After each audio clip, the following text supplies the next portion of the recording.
we landed with the 15 that we, like you said, stayed loyal to throughout the summer, and really excited about taking these 15 boys on a hopefully a really exciting journey, kicking off next Thursday. So what was the point of the inter-squad games? Was it just to give the 15 match practice? Yeah, I guess it's a bit of both. A huge part of it was obviously to ensure that we keep playing and keep match fit. But in the same breath, we keep trying to find ways to create some opportunities and experiences for our boys. If you look back over the summer, yes, we've played a bit of international cricket, but we know that we haven't played half as much as some of the other nations do. So just making sure that we keep finding ways to add some experience and exposure for our players. And it worked out nicely. We obviously missed one day with the tragic passing of the Queen up north, and but the other 5 days was really well constructed, and the boys took a lot from it. So did the players who know that the team was virtually picked before the inter-squad games? Yeah, I wouldn't say the teams was picked before the inter-squad games. I guess it was a nice opportunity to see players show us on the back of what we've spoken about throughout the summer around the way we want to play. What does that look like from a brand point of view? Some impacts that we want to see. We created some opportunities for some players to bat in different scenarios. We used our bowlers almost prescribed to ensure that they get some different experiences bowling in different phases of the game. And all looking forward to Australia that could potentially happen, and hopefully they can put that money in the bank and withdraw from it over there under pressure. So with that logic, do you know your first 11 for the Zimbabwe game?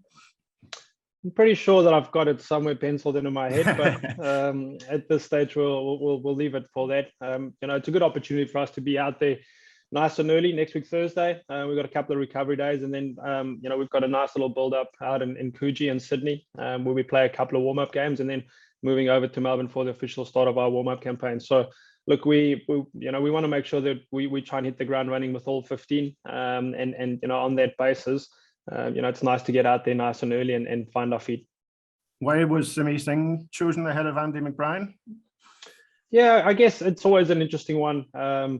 It's nice to have these tough conversations and trying to build our squad. But ultimately, I think it came down for us that, we feel that Simi's maybe got one or two more tools in his toolbox at this stage. He can take the ball away from the right-handed too. And even when you think about the matchup to the left-handers, Simi's done a really good job at looking to take wickets, where Andy's obviously done really well from an economical point of view over the last 12 months. We're trying to encourage a brand of brave cricket and looking to take wickets.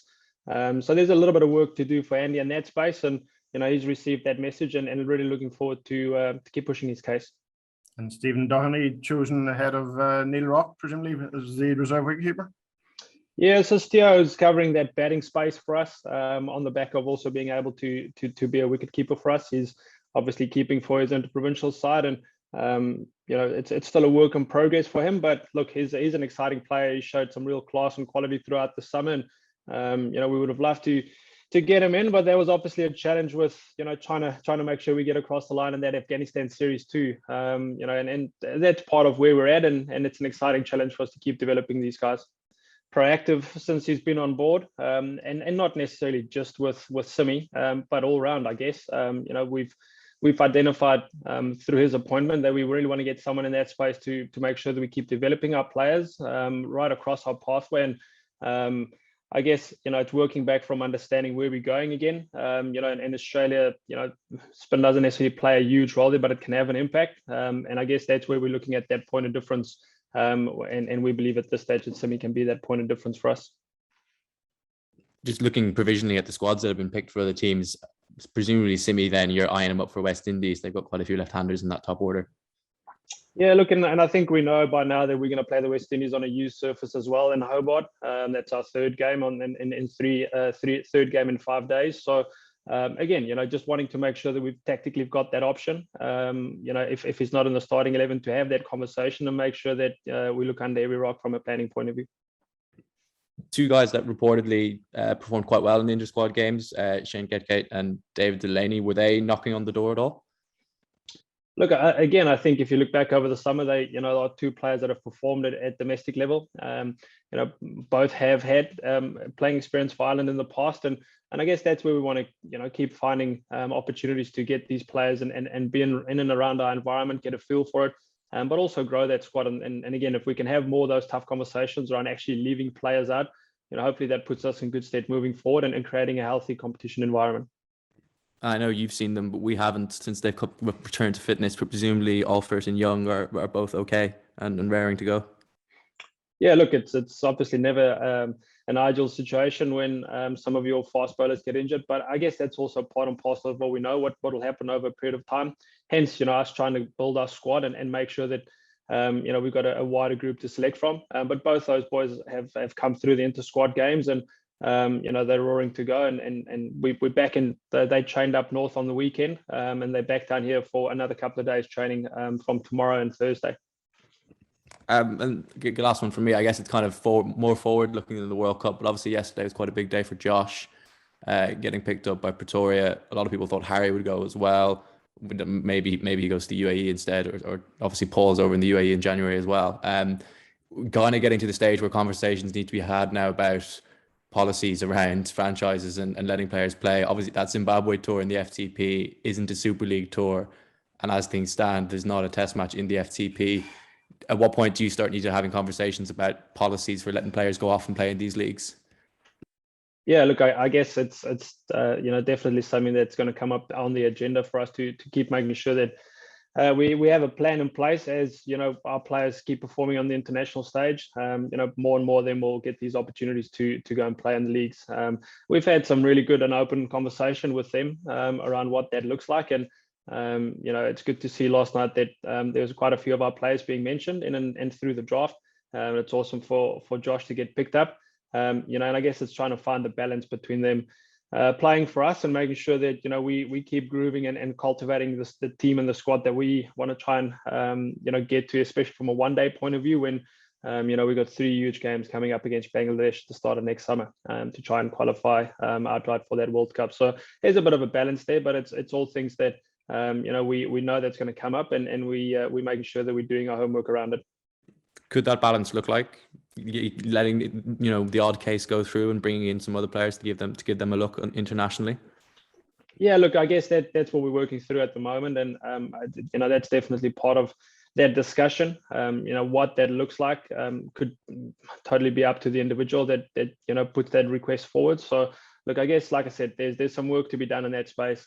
These sort of things will come up more and more and more, but the direct focus right now is making sure that we're getting prepared and ready to jump on that plane come next Thursday. Thank you. Best of luck. Cheers, Nathan. Michael Morrow from the BBC. Hi, Heinrich. How's it going? Hey, Michael. Listen, you spoke there about kind of trying to establish a brand of brave cricket. How receptive have the team been during your time in pursuing that approach? I guess it wasn't necessarily me coming and saying, hey, we've got to play this sort of brand of cricket. I guess they already knew what they wanted to look like. My job since I came in was to try and just make that a little bit clearer and have a little bit more collaborative approach around it and how we were looking to try and set that up. It wasn't a fluke that our batters have played the way they've played over the summer. It's been a long time coming that they've spoken about how they want to do that. They just weren't sure, what that looked like.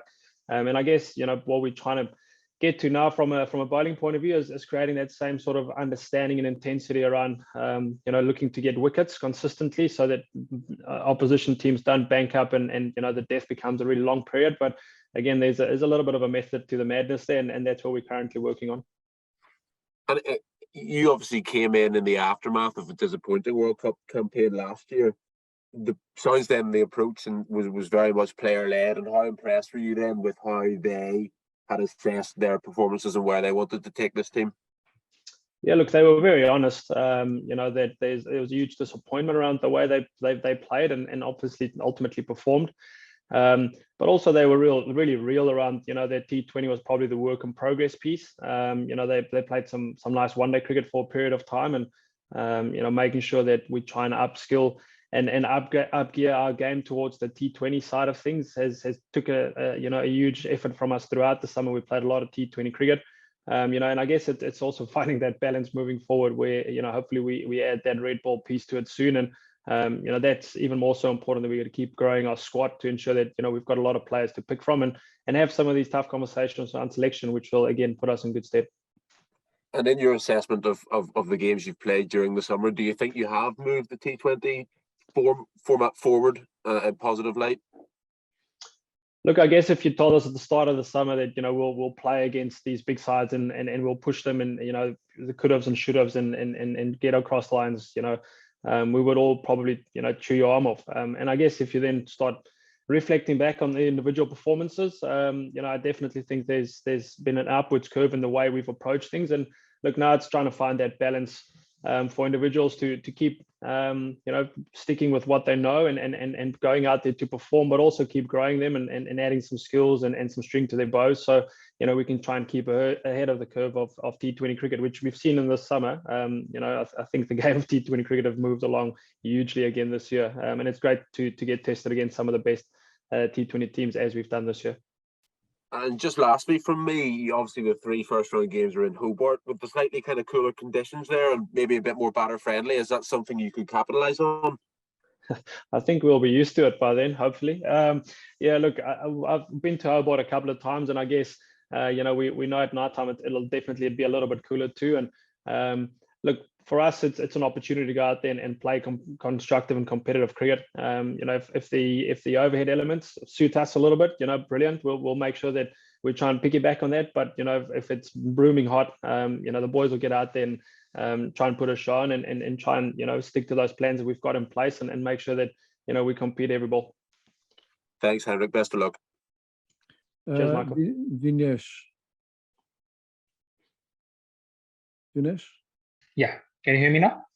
Yes. Yep. Yeah. Good morning, Heinrich. Hope you're well, Nick. Morning. Yeah. So Ireland are in the qualifiers with West Indies, Scotland, and Zimbabwe. So which is comparatively a competitive group. So what are the areas you guys are, as a team, would concentrate for getting in good results in Australian conditions for Ireland to have a deeper run in the tournament? Yeah, look, I guess at the end of the day, we know who we're playing, but the focus and as the focus has been, throughout the summer for us this year, knowing that we're going to play, India, New Zealand, and South Africa, which all pretty well-oiled machines when it comes to the T20 gig. We want to focus on the way that we do things, and look, I think that's put us in, held us some good results over this summer, and we've done a lot of work already in ensuring we understand the ground that we play at, understanding the matchups that we're going to come across in those 3 teams, as you've mentioned.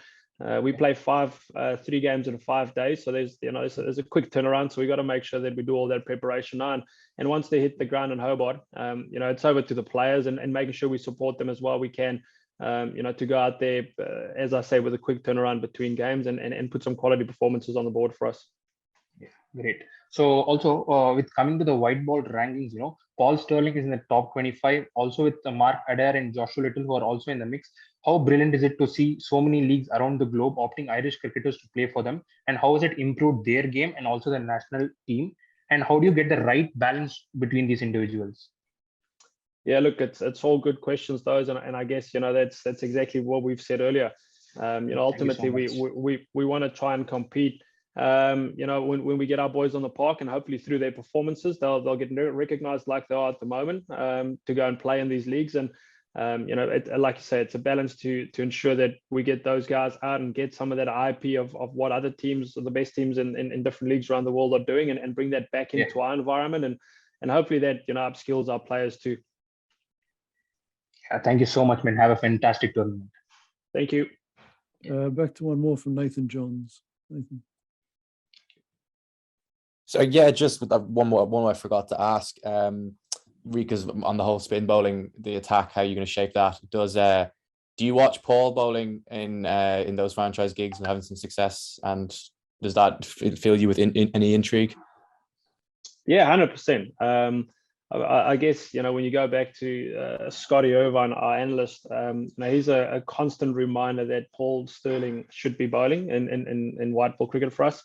And it was great to see him get that opportunity throughout the 100. And he's really looking forward to play that sort of role for us as well. And I guess when you start looking at a possible 11, with what we've seen Gareth Delaney do throughout the summer, and even in an 11-over game, he bowled 3 overs against Afghanistan. And see the confidence and the trust now that the captain has got in him, and that he deserves through his performances throughout the year. It'll be great for us to be able to have one of our top order players in Paul play that off spinner's role should that matchup come up. Not necessarily when there's 5 or 6 in the opposition side, but more so when the matchup presents itself throughout the game. Sneaking over to with the new ball, maybe he's done that before for Ireland. Yeah, he's done that before, and I guess if you look at the 100 too, that's where he sort of played that impact right at the top. But I guess it's finding that balance between an easy over first up or really focusing on having that option to for that skill set against the matchup. Cheers. A couple more questions. Declan Hughes from Dublin City FM. Heinrich, I was just going to ask one question. Do you feel that the climatic conditions that will be available to Ireland in Hobart, given they are probably the coolest part of Australia, will that be helpful? Because we're always hearing that, sometimes, particularly in cricket, the wicket conditions and the climatic conditions can make a difference. And we're always hearing that small margins in team games can be a big, shall we say, a big influence on the outcome of results. Do you think the fact that Ireland are based in Hobart for the first 3 games is going to help, in a small way, the chances of qualifying? Look, I definitely hope so. I hope that those stars align for us. But again, at the end of the day, look, it's about making sure that we execute our skills. We've been really diligent in our preparation piece and understanding what it looks like when you've spoken about maybe potentially being a little bit cooler. The wickets might be a little bit more tatty, which could potentially play into looking at, we've got quite a few swing bowlers and hopefully they can play into our strengths. But on the same side, from a batting point of view, our batters are quite used to those sort of conditions as well. But look, we're not going to focus on any of that. We'll focus on the way that we play, understanding those conditions and obviously understanding the opposition too, and be clear in our approach and making sure that we're all on the same page around what that look like and support the players to go out there and put their best foot forward, and hopefully that gets us across the line consistently throughout that week. And look, as a follow-on to that, your preparation is taking place in, shall we say, warmer conditions, so that if you do qualify for the latter stages, that preparation box is also ticked because you're doing your warm-up matches in places that will be incrementally warmer than Hobart. Yeah, 100%. I guess that's why we wanted to get to Australia nice and early. One, to acclimatise to the conditions in terms of the weather, but also playing on probably some quicker wickets than what we've been used to over here for a little period of time now. So if we reach that second round, then hopefully the work we do over the first little period to get us prepared to go and play in the first round will put us in good stead. Now, the chances of a country like Ireland qualifying for the latter stages is predicated on having the best players available to you. You seem to have a reasonably clean bill of health compared to, say, earlier in the summer. That's obviously going to be a plus for you. Yeah, look, I guess like I said in the start of this, we feel pretty confident around the 15 players that we're putting on a plane next week to go to Australia. I think at different stages, they've shown whether in interprovincial cricket this year or for Ireland this summer that they can have different impacts at different times, and hopefully as we go through the build up first and foremost, but then also in that week that we play in the first round, hopefully we see that upwards curve from the preparation piece that we're starting last week, and hopefully that we hit the peak of our performances in that week, and it puts us in a good position. Now, Ireland got test status relatively late, and we were looking to see would there be benefits in terms of more resources available for Cricket Ireland on the back of that. But obviously getting a sponsor such as Amul is proof that the test status is now starting to pay off in terms of providing you with the sort of resources you need to compete in major tournaments. Yeah, 100%. And it's great to have Mr. Mitha on the call with us as well. To gain a deeper insight of how we try and operate within the men's Irish side. And look, at the end of the day, we want to try and play as much cricket as we can, and hopefully these consistent opportunities for our boys to go out there and show their worth and show their skill, and will create those opportunities for us moving forward. And obviously, you were talking earlier about players being picked up by franchises and so on. There's a scope with Ireland now at the level we're at in terms of international cricket that hopefully at one stage professional cricket will be more readily available at domestic level going forward. Yeah, definitely. I think that's the long-term vision of where we want to try and land. The more we can create that full-time professional environment, hopefully our players can develop quicker, and hopefully they can develop at a tier below the international level where, Connor Olf at the start of the summer, I've only played 7 T20 games, and he makes his debut against India. I guess if we can keep building on that pathway and create more opportunities in time, that's definitely the aim of the game, and hopefully we can in the not too far future make sure that that's the sort of system that we have in place. Thanks very much, Heinrich. Cheers, Declan.